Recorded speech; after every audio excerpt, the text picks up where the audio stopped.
Saludos, hoy estamos una vez más con los estudios de la palabra de Dios. Volvemos otra vez con los PDF. Recordad que este estudio en PDF es un estudio que lo podés seguir descargando el PDF en la descripción del video. Hoy veremos el bautismo de Jesús. Lo vamos a ver en Marcos 1, 9 al 11. Recordad que al final de los PDF siempre vas a encontrar unas preguntas que vos vas a responder después de que hagas este estudio. Las preguntas que veremos en el estudio de hoy son las siguientes. ¿Por qué cree que los 4 evangelistas dejan constancia del bautismo de Jesús? Pregunta 2. ¿Por qué fue Jesús para ser bautizado por Juan el Bautista? Pregunta 3. ¿Por qué el Espíritu Santo descendió sobre Jesús en el bautismo? Pregunta 4. ¿Cree que hay alguna relación entre el hecho de que los cielos se abrieran cuando Jesús fue bautizado y que el velo del templo se rasgara cuando Jesús murió en la cruz? Razone su respuesta. Y la 5, que no es una pregunta, sino más bien es una consigna, explique la presencia de cada una de las 3 personas de la Trinidad en este pasaje. Estas son las 4 preguntas y la consigna que vos vas a responder una vez que yo te lea este PDF, y como te dije al principio, vas a tener el PDF en la descripción del video para que vos puedas descargarlo y responder las preguntas y de esta manera hacer el estudio bíblico. Vamos a comenzar entonces leyendo el bautismo de Jesús en Marcos 1, 9, 11. Marcos 1, 9, 11 dice así: Aconteció en aquellos días que Jesús vino de Nazaret de Galilea y fue bautizado por Juan en el Jordán. Y luego, cuando subía del agua, vio abrirse los cielos y al Espíritu como paloma que descendía sobre él. Y vino una voz de los cielos que decía: Tú eres mi Hijo amado, en ti tengo complacencia. Bueno, este es el texto. Ahora vamos a ir analizando parte por parte este texto y vamos a ir aprendiendo de la palabra de Dios. Vamos a llegar hasta acá, hasta donde voy a marcar en este momento. Vamos a ir viendo por parte, lo marcamos y lo leemos. La importancia del pasaje. El hecho de que los 4 evangelios hayan dejado constancia del bautismo de Jesús es evidencia de que fue un acontecimiento de gran importancia. Notamos primeramente que se trata del encuentro de 2 grandes personajes: Juan el Bautista, el último y más grande de los profetas del Antiguo Testamento, y Jesús, el Mesías esperado. Por lo tanto, podríamos decir que aquí tenemos el punto de encuentro entre las 2 grandes épocas bíblicas. Pero también es importante porque fue su primera aparición pública con la que comenzó su misión como Mesías. Anda recordando esto, cosa que después pueda responder las preguntas. La humildad del siervo. Vamos a ver acá, vamos a ver la humildad de Jesús. Hay varios detalles en esta porción que ponen de manifiesto la humildad del Señor Jesucristo y las humillaciones constantes por las que tuvo que atravesar desde el primer momento. Marcos nos dice que Jesús vino de Nazaret de Galilea para ser bautizado por Juan en el Jordán.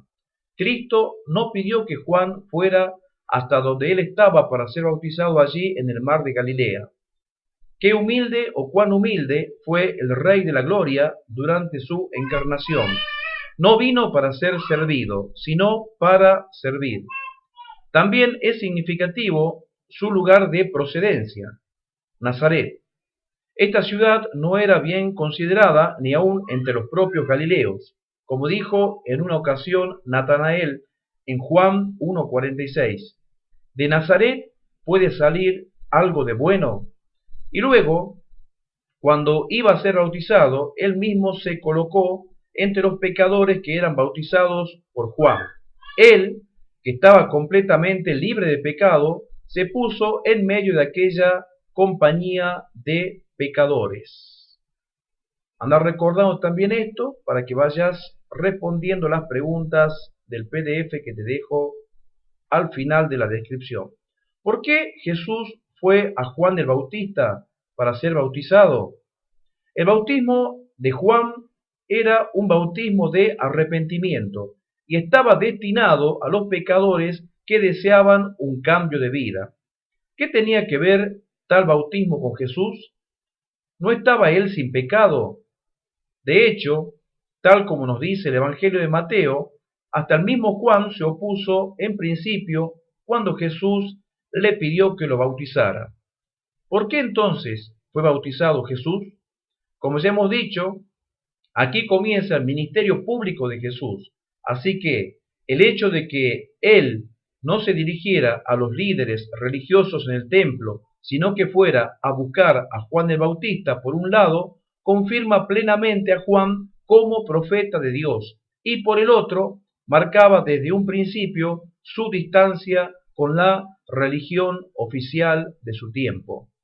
Pero sin duda, la razón más importante por la que bajó a las aguas juntamente con el pueblo pecador fue con el fin de identificarse con él, anticipando el momento en que había de ser hecho ofrenda por el pecado. Jesús, el único hombre santo e inocente, se presentaba como representante de todos los pecadores, como lo había anunciado el profeta Isaías en Isaías 53, versículo 6. Todos nosotros nos descarriamos como ovejas, cada cual se apartó por su camino, mas Jehová cargó en él el pecado de todos nosotros. Podemos decir que este fue el primer paso de un camino que le conduciría hasta la cruz. Ahora veremos, Jesús es ungido por el Espíritu. Vamos a marcar para que lo tengamos acá a la vista. Jesús es ungido por el Espíritu. El hecho de que durante su bautismo el Espíritu Santo descendiera sobre él no implica que Jesús no tuviera el Espíritu Santo antes de ese momento.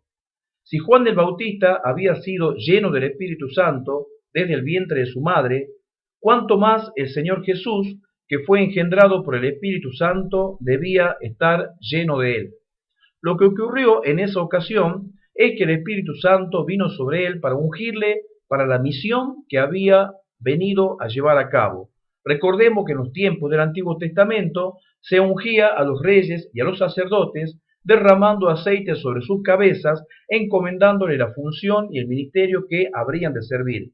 Y podemos decir que al ser ungido, Jesús comenzó a ejercer públicamente como el Mesías prometido por las Escrituras. Esta es la interpretación que hace también el apóstol Pedro. Hechos 10, 37, 38 dice: Vosotros sabéis lo que se divulgó por toda Judea, comenzando desde Galilea, después del bautismo que predicó Juan, cuando Dios ungió con el Espíritu Santo y con poder a Jesús de Nazaret. Ahora veremos el Espíritu Santo en forma de paloma. Lo marcamos también y lo leemos. ¿Por qué fue la tercera persona de la Trinidad representada en forma de paloma? Tal vez con el objeto de dar a entender la pureza, bondad, serenidad y gracia, características que identifican al Espíritu Santo. Tanto la opinión popular como las Escrituras, usted lo puede ver en Salmo 68, en Cantar de los Cantares, en Mateo 16, asocian esto a estas cualidades con la paloma. En el Antiguo Testamento, Dios se presentaba como un águila, ave que de presa y gran poder para proteger a su pueblo contra los enemigos, pero en el Evangelio toma la forma de una mansa paloma o de una gallina que protege a sus polluelos. Esto lo podés ver en Mateo 23, 37. Ahora veamos cuando los cielos se abrieron. Vamos a marcar hasta acá y lo vamos a leer. Los cielos se abrieron. La Escritura dice que los cielos se rasgaron, literalmente fueron partidos como una vestidura. Esta es la misma palabra que los evangelistas emplearon para describir lo que sucedió luego de que el velo del templo se rasgara en Mateo 27, en Marcos 15 y en Lucas 23. De hecho, rasgar una tela significa abrirla, y para los orientales el cielo era como una tienda donde Dios moraba, imagen que encontramos en Isaías 40, 22. Por primera vez desde la inocencia de Adán, se hallaba un hombre sin pecado en la tierra, y por lo tanto no había obstáculo alguno entre él y el cielo. Era el cumplimiento de la oración y la súplica del profeta Isaías en Isaías 64:1, que dice: «Oh, si rompiera los cielos y descendieras». Su petición se basaba en el hecho de que el cielo cerrado era señal de la ira de Dios contra la humanidad pecadora. Esto lo podés ver en Deuteronomio 11, en Primera de Reyes, en Segunda de Crónicas, en Segunda de Crónicas 7:13 y en Lucas 4:25. La voz del Padre. La voz del Padre: «Tú eres mi Hijo amado, en ti tengo complacencia». Vamos a ver qué significa esto. Como hemos visto, Jesús se presentó juntamente con los pecadores para ser bautizado. Sin embargo, él no era un pecador. Y esto es lo que vino a confirmar el Padre del cielo por medio de esta declaración. Al mismo tiempo, Dios Padre proclamaba el amor inefable y maravilloso que había existido entre el Padre y el Hijo por toda la eternidad. Además de expresar esta relación singular y única, anunciaba también la plena aprobación del Padre a la misión del Hijo de buscar y salvar a los que estaban perdidos, y le aceptaba como el mediador, el sustituto y el fiador del nuevo pacto. En conclusión, vamos a ver lo que dice acá y después vienen las preguntas. Vamos a ver la conclusión. Dice así: la obra de la redención es del trino Dios, o sea, de un Dios trino. El Padre la ordenaba y la aprobaba. El Hijo llevaba a cabo la obra. El Espíritu Santo investiga al siervo. Cristo se ofreció a sí mismo como el siervo y fue aceptado por el Padre. Cristo es el ejemplo de la consagración personal. Obediencia al Padre, compromiso con el reino de Dios, humillación personal y una vida en la plenitud del Espíritu Santo. Bueno, ahora repasamos un poquito las preguntas. Yo te hago un pequeño comentario para que tampoco no te pierdas con este tema, sino que puedas entenderlo y lo puedas comprender bien. ¿Por qué cree que los 4 evangelistas dejan constancia del bautismo de Jesús? Bueno, es obvio que los 4 evangelios tratan de darle muchísima importancia al bautismo de Jesús, por el solo hecho de que ahí aparecía un profeta del Antiguo Testamento que había de ser de muchísima importancia, y el Mesías. Por eso los 4 evangelios citan justamente el bautismo de Juan el Bautista a nuestro Señor y Salvador Jesucristo. ¿Por qué Jesús fue para ser bautizado por Juan el Bautista? Obviamente Jesús no tenía pecado, pero allí, a partir de aquel momento, se preanunciaba que Jesús habría de llevar los pecados de todos nosotros. Recordemos que Juan el Bautista dijo: «He aquí el Cordero de Dios que quita los pecados del mundo». Ahora veamos la pregunta 3. ¿Por qué el Espíritu Santo descendió sobre Jesús en su bautismo? No es que Jesús no tenía el Espíritu Santo, sino que lo ungió para su ministerio, para enfrentar el sacrificio de la cruz. ¿Cree que hay alguna relación entre el hecho de que los cielos se abrieran y que también el velo del templo se rasgara? Obviamente hay una grandísima relación. Dios, cuando abre los cielos, está anunciando que Dios viene a los hombres, o sea, a través de Jesucristo los cielos se abren y es Dios el que se acerca a nosotros. Y acá dice: explique la presencia de cada una de las 3 personas de la Trinidad en este pasaje. Obviamente lo que te dije hace un momento: Dios aprueba la misión de su Hijo, Jesucristo ejecuta esa misión y el Espíritu Santo lo prepara para esta misión, para enfrentar el sacrificio grande de lo que significa entregar su vida en la cruz del Calvario. Que Dios te bendiga y hasta el próximo video.